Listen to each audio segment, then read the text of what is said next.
The jungle was quiet, only disturbed by the buzz of flies and the crunch of boots. The American patrol expected another skirmish, another ruined farmhouse, and another ambush.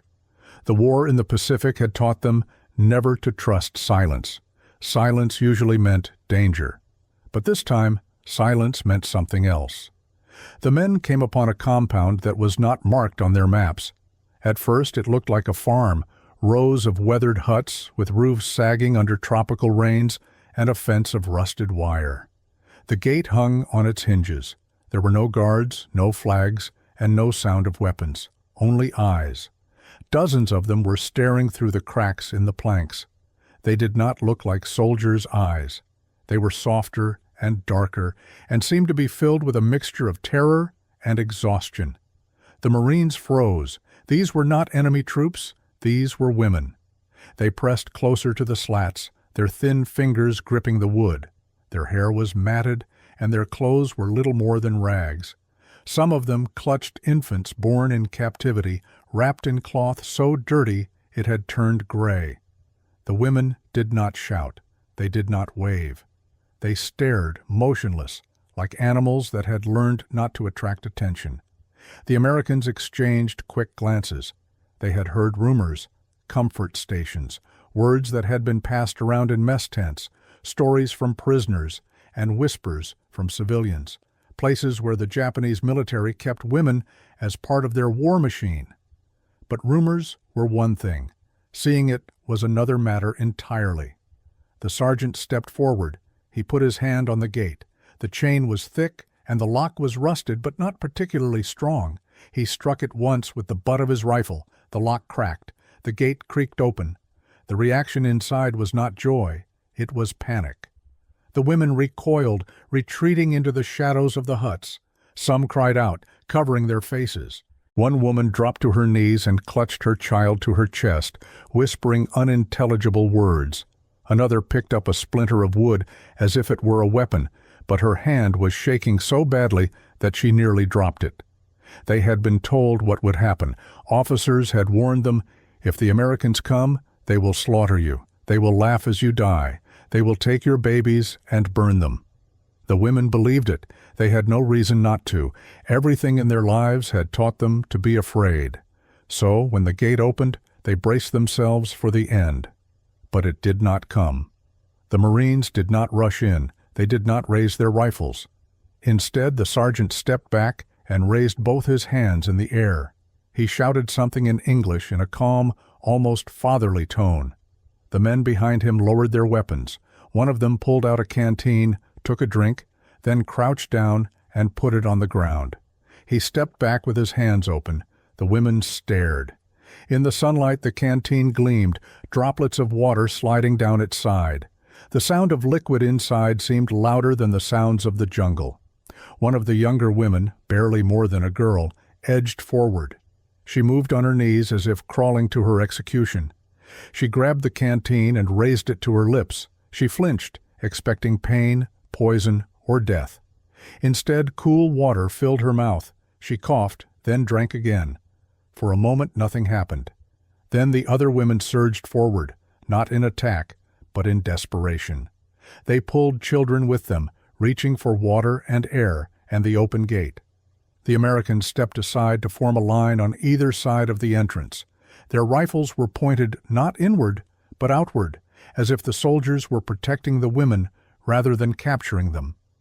This was the first thing the women could not understand. The enemy had not come to kill. They had come to protect. One Marine wrote in his letter home that night, "We broke a chain today. Inside were women. They looked at us like ghosts.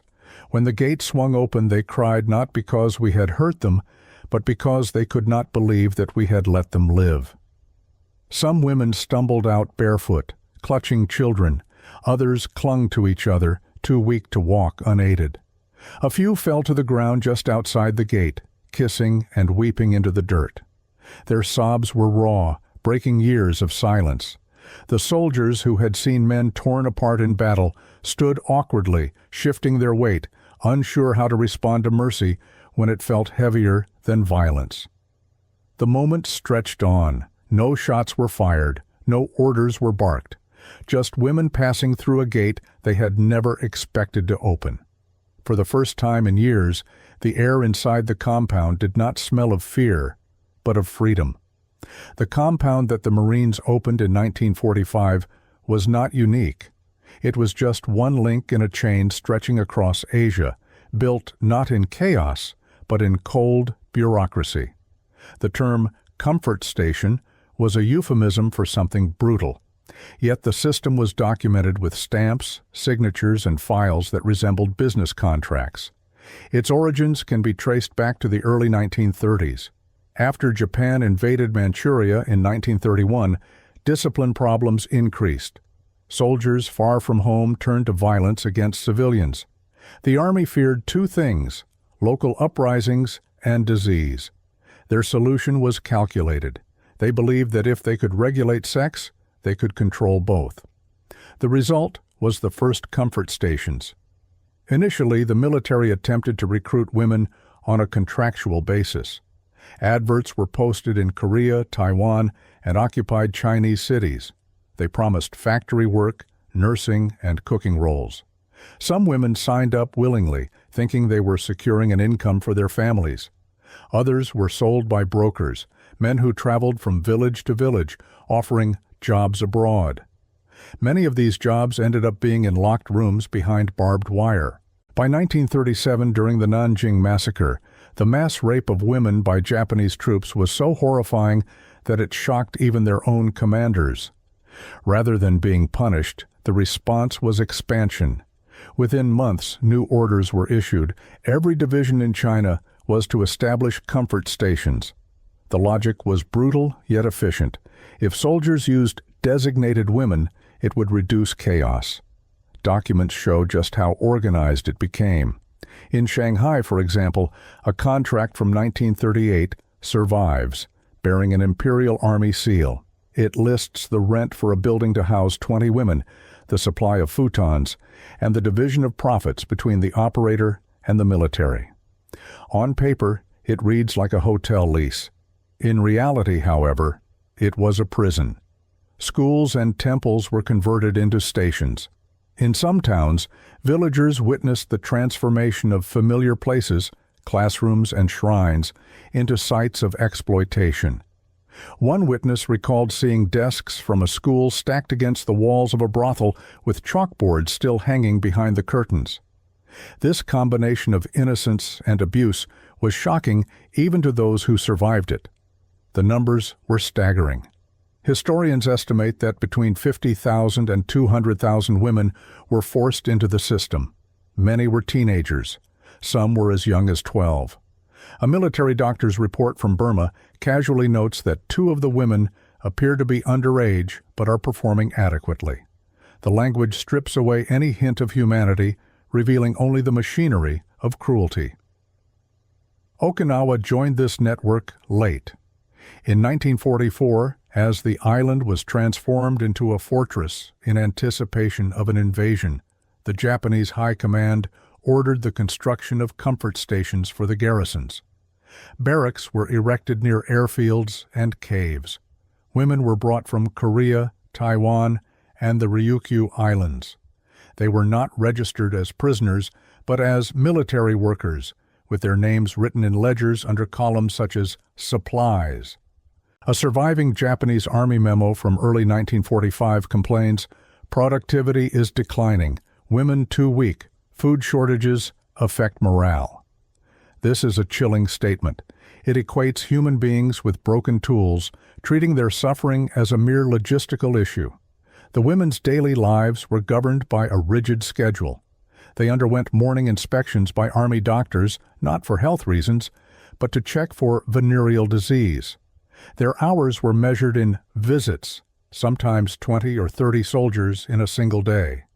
Payment went to the operator. The women saw none of it. Food was meager, rice husks and thin soup.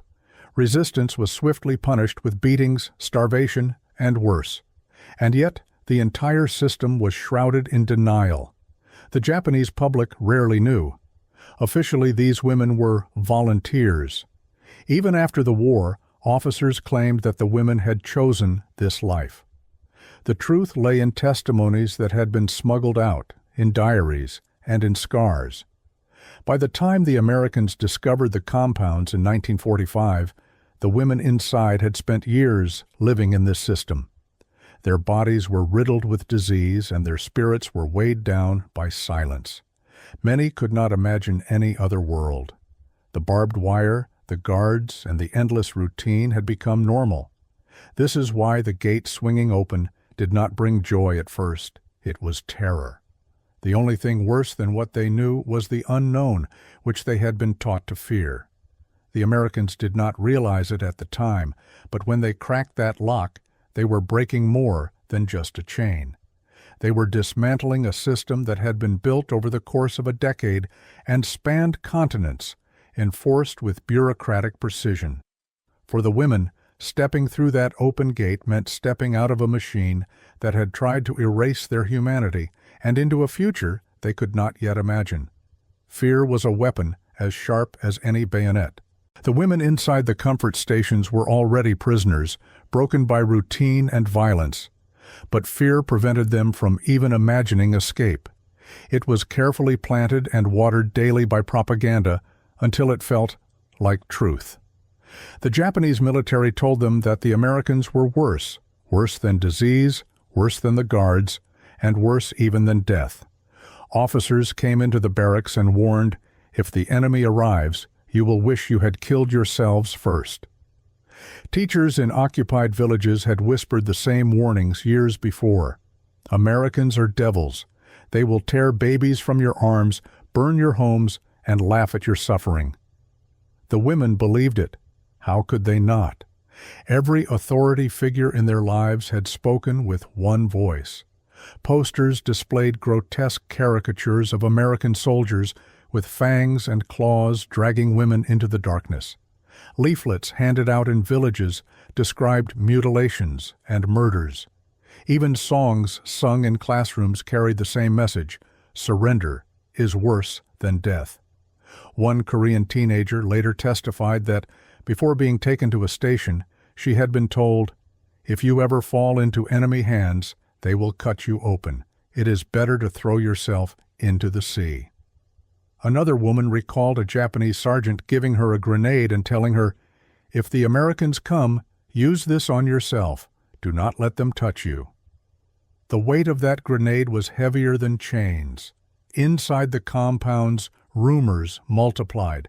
At night, women whispered to each other, repeating stories they had overheard. "They will set us on fire. They'll make us watch our children die." Some women were so afraid that they prepared scraps of rope or shards of glass, hidden under bedding, ready to end their lives if the enemy entered the compound. And yet, the irony was brutal. These warnings came from the very men who had enslaved them. It was the same officers who had claimed that Americans were devils that had dragged girls from their homes, forced them into barracks, and treated them as property. But terror blurs contradiction. When you are told every day that the outside world is worse, you stop questioning it. Some women even begged their guards for protection. "Don't let the Americans take us," they whispered. They clung to the bars of their cages, convinced that the devil they knew was better than the one lurking outside. The propaganda was so effective that when the Marines finally opened the gate, the women did not run to freedom. They recoiled, they screamed, they clutched their children tighter. Years later, one survivor described it. "I thought they had come to finish us off. I thought the gate opening meant it was the end." For the Americans, this reaction was bewildering. They had expected gratitude, or at least relief. Instead, they saw women trembling and backing away as though the open gate were a trap. It was the power of propaganda, still potent even in the moment of liberation. However, propaganda is fragile when confronted with reality. The women were waiting for violence. Instead, they saw the soldiers lower their rifles and offer them water with open hands.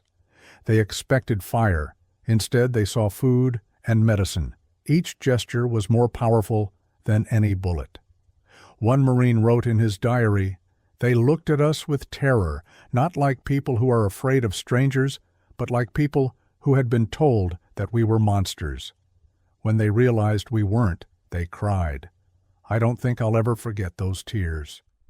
The collapse of fear was not instant. It cracked slowly, like ice breaking in the sun. But with every sip of water, with every ration handed out, with every child carried gently instead of torn away, the women understood.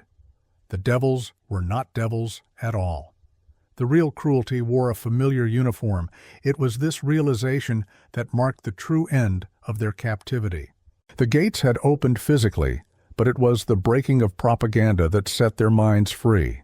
Sometimes lies are stronger than chains, but they only last until the first act of mercy, when the chain clatters to the ground and the gate swings open with a groan. To the Americans, it was just rusted iron giving way to force.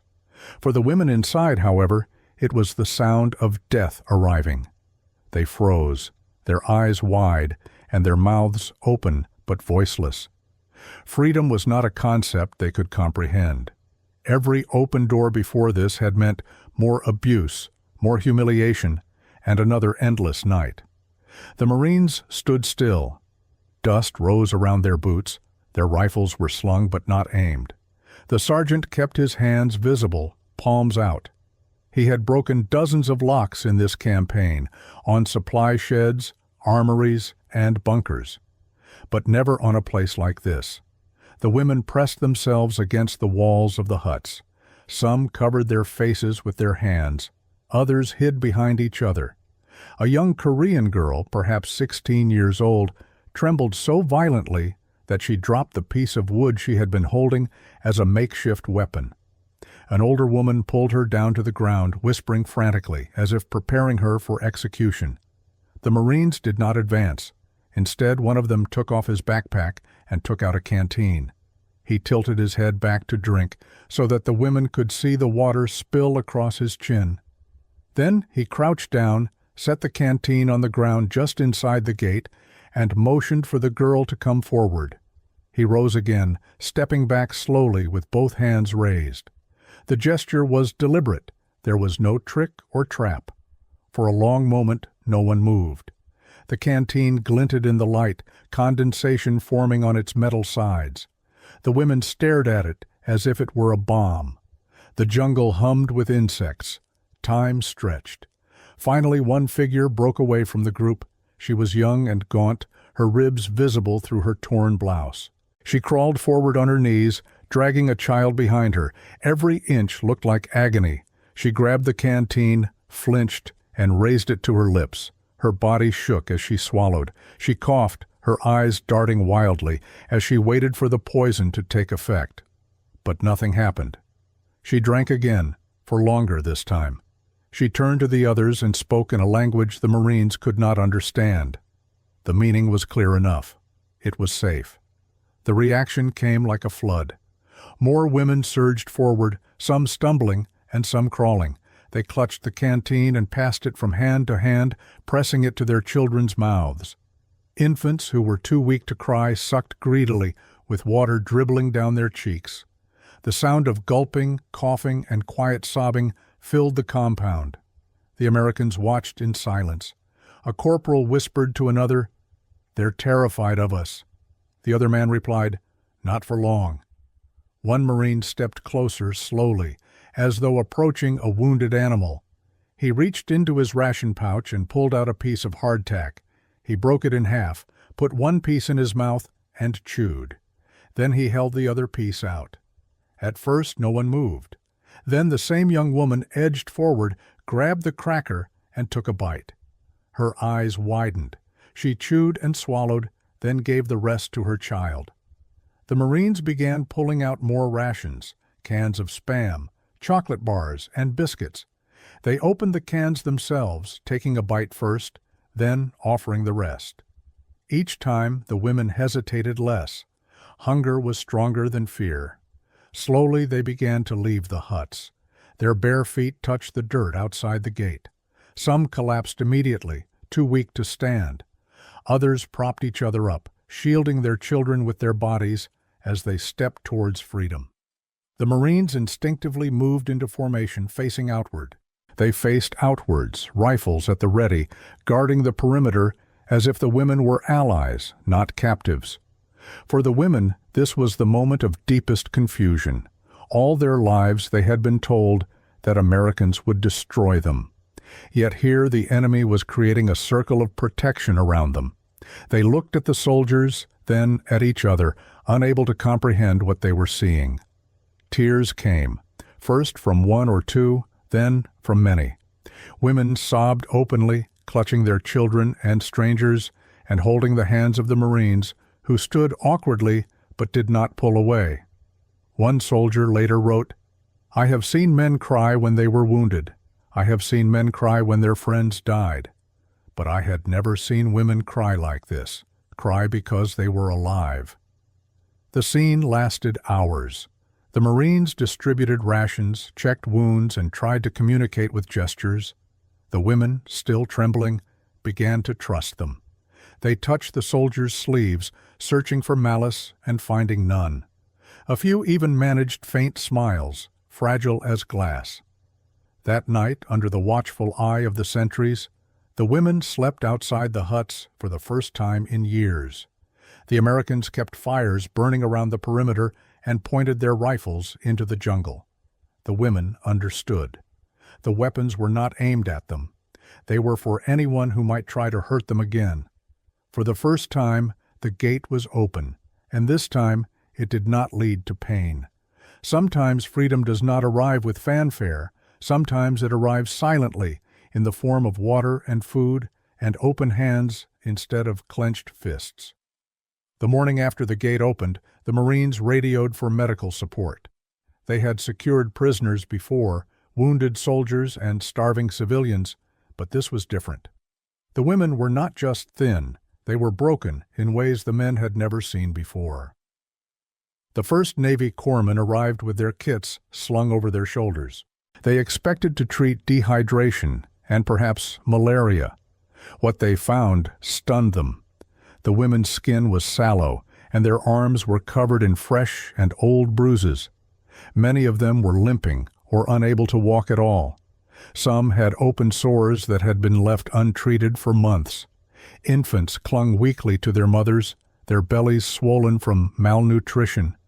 The corpsmen began triaging them on the ground. They slipped thermometers under tongues and checked blood pressure with cuff pumps. One corpsman noted in his log, "Of the 47 women examined, 36 appear to be malnourished beyond immediate recovery. Several are near collapse. The infants are underweight. Some will likely not survive." But the physical wounds told only half the story.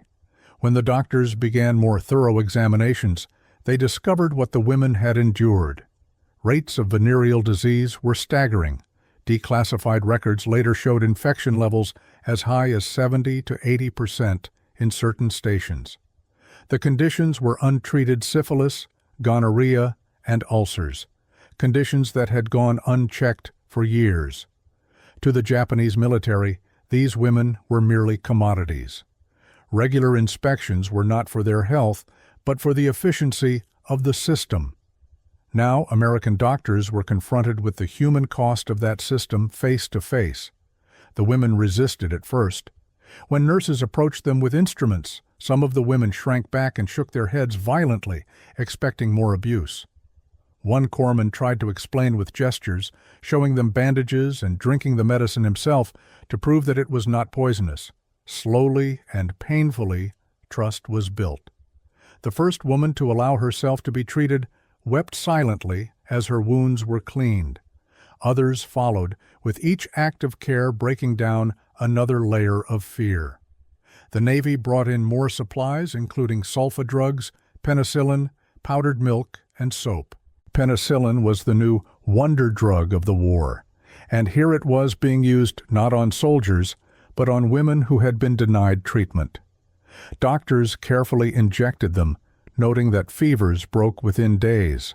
One officer later said, "For every rifle fired on Okinawa, a dose of penicillin may have saved more lives in those camps." Food was medicine, too. Sea rations were portioned out, consisting of cans of meat, biscuits, and vitamin tablets. Nurses fed the weakest women by hand, spoonful by spoonful. Infants were given diluted condensed milk in bottles salvaged from supplies. Despite the effort, some babies, too weak to swallow, died. But many others recovered, their cries growing stronger and their eyes opening wider. For the Marines who had carried them, the sound of a baby crying was no longer distressing. It was proof of survival. Reports describe women crying during examinations, not from pain, but from shock. One American doctor noted, "They ask why we don't kill them. They cannot understand why we treat them." This disbelief was etched into their faces and as clear as any diagnosis. The medical tents became sanctuaries. For women who had only ever experienced exploitation, the simple act of being gently touched was revolutionary. Nurses bathed them, combed their hair, and wrapped them in clean blankets. These gestures were as healing as the antibiotics. The soldiers watched this transformation in awe. These were hardened men who had fought through jungles and caves, and now they found themselves guarding quiet rows of women lying under white sheets and being tended to by nurses. They later admitted it changed them. One Marine wrote home, "We came here to fight. But the bravest thing I saw was a nurse holding the hand of a woman who thought she was about to die. That affected me more than any firefight." The scale of illness was overwhelming. Yet every recovery, every woman who could walk again, and every child who gained weight was a greater victory than capturing any hill in battle. For the women, the shock was constant. They had been told that the Americans would destroy them. Instead, the Americans gave them medicine. They had expected knives. Instead, they received syringes filled with life-saving medicine. The Japanese system had treated them as tools. Despite being enemies, the Americans treated them as patients. This turnaround was more powerful than propaganda. It proved that humanity could survive, even in war. Sometimes liberation is not marked by flags or parades. Sometimes it is the gentle application of a bandage, the placement of a thermometer under a tongue, or a baby who finally drinks milk and sleeps. In Okinawa, the truest victory was recorded not in combat reports, but in medical logs. The women who had braced themselves for death found themselves still alive, because strangers had chosen to heal rather than harm. The women thought that the danger was over when the gate opened. They believed the worst was behind them. But freedom was never that simple. Beyond the barbed wire, there was another threat: anger from the villagers, chaos caused by the retreating Japanese soldiers, and the cold indifference of a world that had long turned its back on them. The Marines understood this before the women did. That is why, once the women stepped outside the gate, the soldiers turned their rifles outward. It was a small movement, almost invisible, but its significance was enormous. These soldiers, who had stormed beaches and caves, were now standing as sentries. They were not guarding prisoners. They were guarding the very women they had just freed. This confused the women more than anything else. For years, guards with rifles had kept them inside. Now it was rifles that kept others out. The symbolism had been reversed. Steel that had previously been a barrier was now a shield. One American corporal later wrote, "We were ordered to protect them, not as enemies or spoils, but as civilians." It felt strange at first. We had trained to kill. Now we were told our job was to make sure no one touched them. The danger was real. Some Japanese soldiers, cut off from their command, were still roaming the countryside. They saw these women not as victims, but as liabilities, witnesses, loose ends.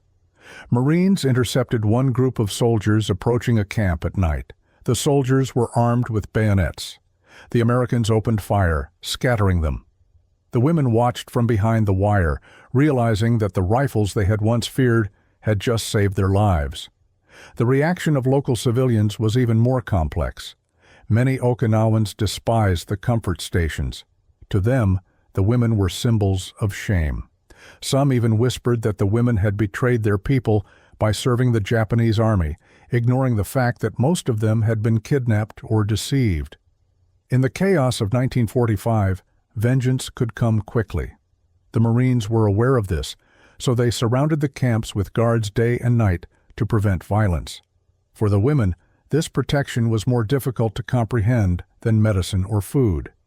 Being fed was logical, being treated for disease could be explained as practical.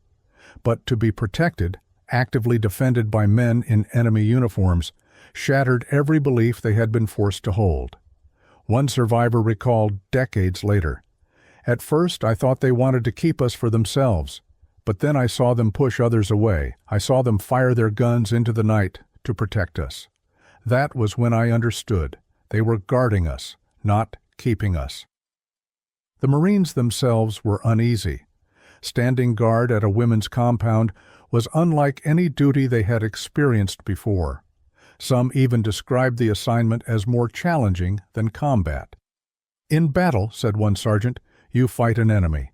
Here, you had to carry the weight of people looking at you with eyes that asked, 'Will you hurt us too?' And you had to answer, 'No,' every day." Nurses reinforced this protection.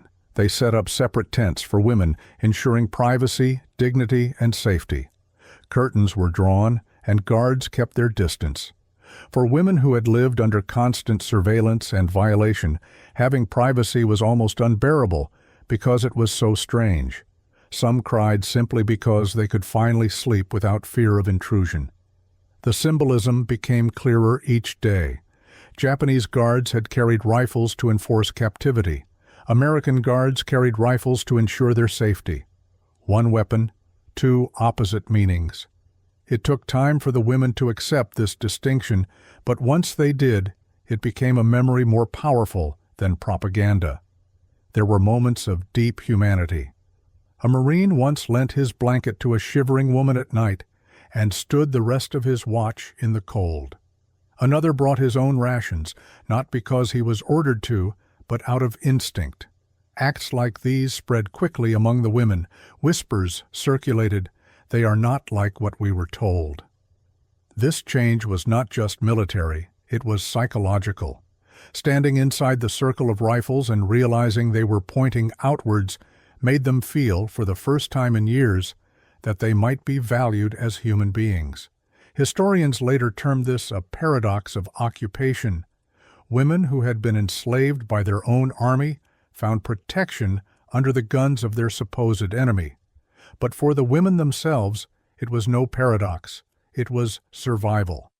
The image of the Marines guarding the women became iconic in the reports.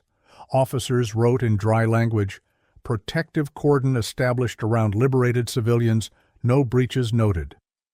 But behind those words was a truth that the women never forgot. The enemy they had feared the most had become their shield. Sometimes liberation is not only about breaking chains. It is the moment you realize that someone is willing to stand between you and danger. For the comfort women of Okinawa, that moment came when American rifles were facing outwards, not inwards. History is not only made through battles, but also through voices. The liberation of the Comfort women camps was not recorded in official headlines. Instead, it survived in whispers, diaries, medical logs, and testimonies that only came to light decades later. Together, these accounts reveal the raw human truth of what it meant to step out from behind barbed wire into safety. One 21-year-old Marine corporal wrote home on Army stationery, "We found a place today full of women. They were more afraid of us than of the men who kept them there. When they saw that we were giving them food, they cried like children. I didn't feel like a soldier. I felt like a guard at Heaven's Gate, only I was keeping devils out, not in." His letter never made the news. It remained folded in a drawer, read only by his mother in Pennsylvania, and rediscovered when his family donated his papers to a museum. On the other hand, the women's voices carry equal weight. In 1992, Kim Hak-sun, a Korean survivor, broke 50 years of silence. Her words echoed what many had felt. "When the Americans came, I thought it was the end. But they gave us water. They protected us. I could not believe it. My legs shook, not from fear, but from relief. For the first time, I felt that I could live. Her testimony, given to researchers, was one of the sparks that finally forced Japan to confront its wartime system. Another woman from Taiwan recalled being carried from the camp by American medics. She was too weak to walk. Her body had been ravaged by disease. She later told her daughter, "They lifted me as if I were precious. I had forgotten what it felt like to be held without pain." This memory haunted her, not as a traumatic experience, but as a fragile reminder of unexpected humanity.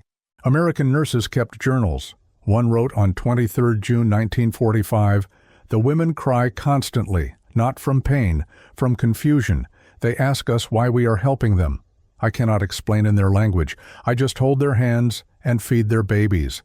That seems explanation enough." Her handwriting, careful but shaking from exhaustion, became one of the earliest medical records of the liberation. There were photographs, too. Grainy black and white images taken by war correspondents showed women wrapped in army blankets sitting on the ground while Marines stood nearby. In some photos, show soldiers holding babies awkwardly yet gently. To the untrained eye, these are just images of war. But to those who know, they are proof that liberation happened in silence, without parades, only tears. One Marine officer described an encounter that took place at night. The locals came with sticks and rocks, shouting at the women. They called them traitors. We fixed our bayonets and drove the crowd back. The women huddled behind us, crying. It was the strangest night of my war. We were protecting people who thought we were the monsters. It was then that I realized the war was not only about killing. Decades later, some of those women spoke of that exact night. A Japanese-American historian recorded an Okinawan survivor saying, "The people hated us. They saw shame. But the Americans, who had reason to hate us, stood between us and danger. It was then that I began to believe that the world could change." Fragments of evidence survive in Red Cross archives. A 1946 field report notes, "The recovered women from the military stations displayed gratitude to the American forces for their protection. Many were in poor health and required evacuation." The words are dry, but between the lines lies the story of women whose first experience of mercy came from the very people they had feared the most. Then there are the memories passed down through families. One Filipino woman told her grandson, "When the gates opened, I cried until I could not breathe. I cried because I was still alive. I cried because I had seen devils in Japanese uniforms. And I cried because the Americans, whom I had been taught to fear, put a blanket on my shoulders and said nothing at all." The grandson later said that these words had shaped his entire view of war. These scattered pieces, letters, testimonies, photographs, and reports, form a chorus. They tell us that liberation was not loud. It was hesitant, confusing, and fragile. It was women holding their babies tighter even as food was handed to them. It was rifles pointing outwards instead of inwards. It was tears of relief rolling down faces that had forgotten how to cry. Sometimes history is remembered by generals. Sometimes, however, it is remembered by mothers. In this case, it is remembered by both. Soldiers who could not forget the tears, and women who could not forget the protection. In those memories, the myths of propaganda dissolved forever. For the women, the hardest truth was not that freedom had come. The hardest truth was that freedom revealed the stark contrast between the two worlds. They had lived inside the Japanese military system for so long that cruelty felt normal.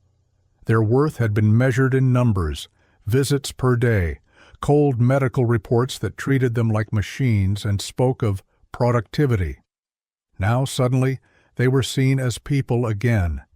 This contrast was so stark that it cut deeper than any chains ever had. Under Japanese control, every detail of life had been calculated for use.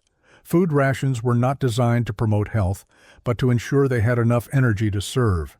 Inspections were not for their well-being, but to prevent disease among the soldiers. Privacy did not exist. They slept in shared rooms under constant surveillance. Speaking out meant being beaten. To resist was to disappear. Then came the Americans. The change did not come in the form of grand speeches or declarations. It was small, ordinary gestures. A soldier stood with his back turned while a woman bathed in clean water for the first time in months. A nurse pulling a curtain around a bed before examining a patient. A guard handing over a blanket at night and stepping back into the shadows. These almost invisible details were louder than any liberation proclamation. One survivor later said, "For years, I thought of myself as an object. When the Americans gave me a blanket, I realized they saw me as a person. That was the first time I felt human again." The symbolism could not have been clearer. In the Japanese system, a rifle meant control. In the American camps, however, a rifle meant protection. In the stations, uniforms meant terror. In the camps, the same color of uniform meant safety. The tools and appearance were the same, but the meanings were completely different. Historians describe this as the mirror image of power. The Japanese used power to enslave. The Americans, however imperfectly, used power to protect. For the women, the discovery was overwhelming. All the assumptions they had been forced to accept collapsed within days. Even the food was different. Japanese rations consisted of thin rice, dried fish, and bitter soup. The Americans provided Spam, biscuits, chocolate, and condensed milk. To the women, the taste was strange and foreign, but also symbolic. It was not scraps. It was sharing. One woman remembered, "They ate first to show it was safe. Then they gave some to us. No one had ever done that before." The maths of mercy were simple, but powerful. One rifle turned outward could protect a dozen women. One can of milk could save a child. One soldier standing guard without malice could erase years of terror. Numbers that had once been used to measure their exploitation were now numbers of survival. Even the environment changed. The barracks that once reeked of sweat and fear were replaced by tents that smelled of soap and antiseptic. Instead of nighttime shrieks, there was silence, broken only by the cries of infants. Instead of orders barked by guards, quiet instructions came from nurses. "Drink this, sleep now." The women struggled to accept it. Some cried when handed soap, unable to believe that something so simple was intended for them. For the Marines, the contrast was equally jarring. They had stormed caves filled with soldiers who had fought to the last man. Now they were watching women clutching children and whispering thanks that they could not understand. A lieutenant wrote, "We were trained to see the enemy as one thing, but then you see their women and captives and realize that the enemy and the guilty are not the same. That is the hardest lesson of war." The women slowly began to laugh again. At first it was hesitant, a nervous sound that startled even them. Then it grew. Children fed and rested, played in the dirt. They tossed pebbles and chased each other between tents. The Marines stood back and watched in silence, realizing that this was the sound of life returning. The contrast between their old lives and their new ones was like stepping between two worlds, the world of things and the world of people. This line was not marked by geography. It was marked by rifles turned outward, by blankets and bottles of milk. One survivor summed it up decades later. "We crossed no ocean. We crossed from darkness to light. The gate was only a few feet wide, but it was wider than the world." War is sometimes remembered for its bombs and battles. For these women, however, it was remembered in contrasts, between chains and open hands, between being erased and being recognized. That contrast defined the rest of their lives. When the guns finally fell silent and the war was declared over, the women stood at another gate, this time of uncertainty. Liberation had given them breath, but the future was not simple. The Americans could protect them for a time, feed them, treat them, and put guards around their tents. But what came after that was beyond the power of any rifle to guarantee. Some of the women were evacuated by U.S. forces. They boarded trucks, were driven to ports, and placed on ships bound for their homelands, Korea, Taiwan, and the Philippines. For many, the journey itself felt surreal. Years earlier, they had been transported in secrecy, hidden away in trains or trucks, and delivered to compounds like cargo. Now, however, they traveled under open skies, accompanied by American soldiers who were acting as escorts rather than wardens.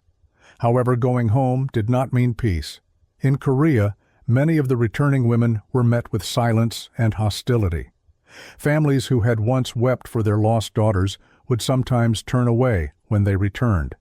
Some saw them as tainted by their association with the Japanese army. One survivor later confessed, "I thought my family would welcome me. Instead, they told me never to speak of what had happened. The silence I carried was heavier than chains." In the Philippines, however, some women were welcomed as victims of war. Local communities, who had also suffered at the hands of the Japanese occupiers, saw them as survivors, not outcasts. A group of Filipino comfort women even gave testimony to Allied officers, describing how they had been seized from their villages. Their words became part of war crimes investigations and were filed away in archives under headings such as civilian testimony. The women had expected their voices to vanish. Instead, they became evidence. The fate of the women on Okinawa itself was tangled. Some blended back into shattered communities, hiding their past to survive. Others remained in American-controlled camps for months, unable to return to villages where the locals viewed them with contempt. A U.S. civil affairs officer recorded in his notes, "These women require continued protection from their own people, local hostility significant." One of the cruelest paradoxes of the war was that the enemy soldiers who had freed them treated them with more dignity than some of their neighbors did. Some of the women became witnesses at tribunals. At the International Military Tribunal for the Far East, testimony about the comfort women system was heard, though it was often overshadowed by larger charges of aggression and massacres. Nevertheless, their words entered the record. A Korean woman stood before judges in Tokyo and spoke, her voice shaking, "We were taken, used, and beaten. We thought death was our only escape. The Americans opened the gates. That is why I am alive to tell my story." For decades, her name was omitted from official histories, but her words remained in transcripts. Others never spoke. Silence wrapped around them like another prison. They married and raised children, but they told no one. It was only in the 1990s, when survivors began breaking the taboo, that their families learned the truth. One Japanese historian recorded an elderly woman saying, "My husband never knew, my children never knew. It was only when I was old that I told my granddaughter. She wept, but she held my hand. That was the first time I felt truly free." There were also stories of unexpected connections. One Marine nurse who had cared for liberated women kept a diary. In the 1970s, she returned to Okinawa as a tourist.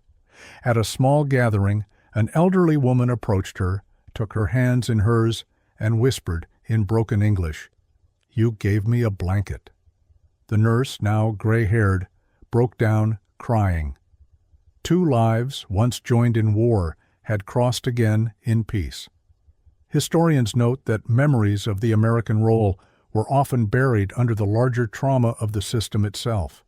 The women remembered the cruelty of their captors more vividly than the mercy of their liberators. And yet, in private, many told their families that their first moment of hope had come not with Japan's surrender or speeches by generals, but with the opening of a gate guarded by strangers. Some carried tokens. One Korean woman kept a small U.S. Army spoon that had been given to her in 1945. She polished it every year and hid it in a wooden box.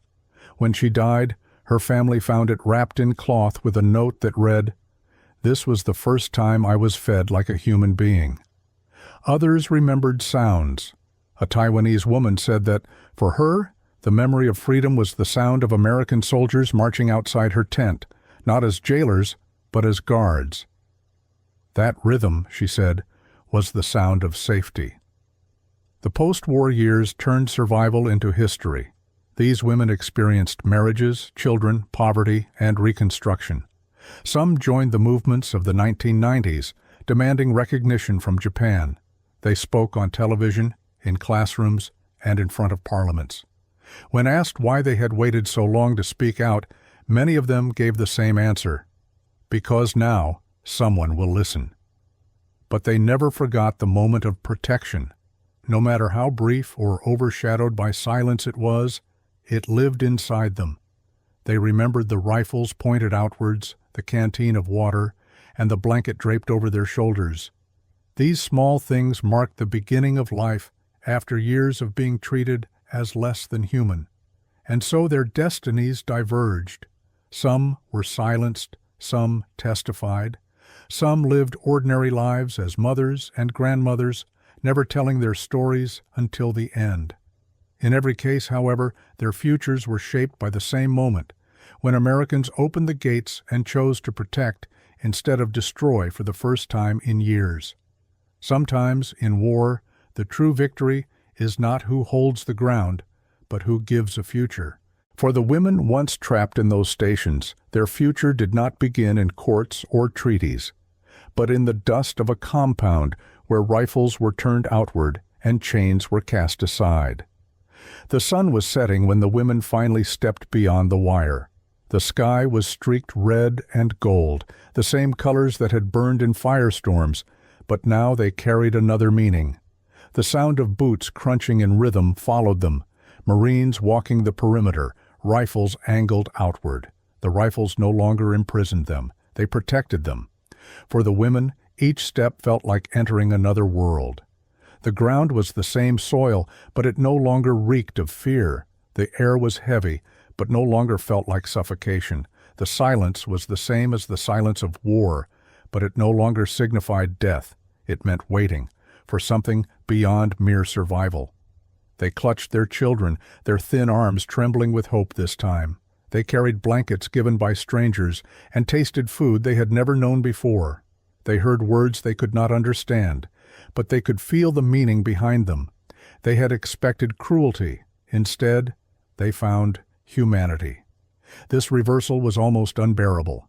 Many wept until they were exhausted. Others sat in silence, staring at the soldiers who, only days before, they would have called monsters. Now they stood as their guardians. The Americans did not think of themselves as heroes. They were tired men, covered in dust and longing for home. But in that moment, their duty extended beyond combat. They had to protect the vulnerable, even when the world saw them as the enemy. They may not have spoken the same language, but their actions spoke volumes. The comfort stations had been designed to erase women's identities, strip them down to numbers, and keep them silent. Liberation returned their names, their voices, and their tears. Every diary and testimony recorded years later contained the same details: water, food, blankets, and rifles pointed outward. These small gestures carried more power than any battle report. One Marine summed it up in a letter home.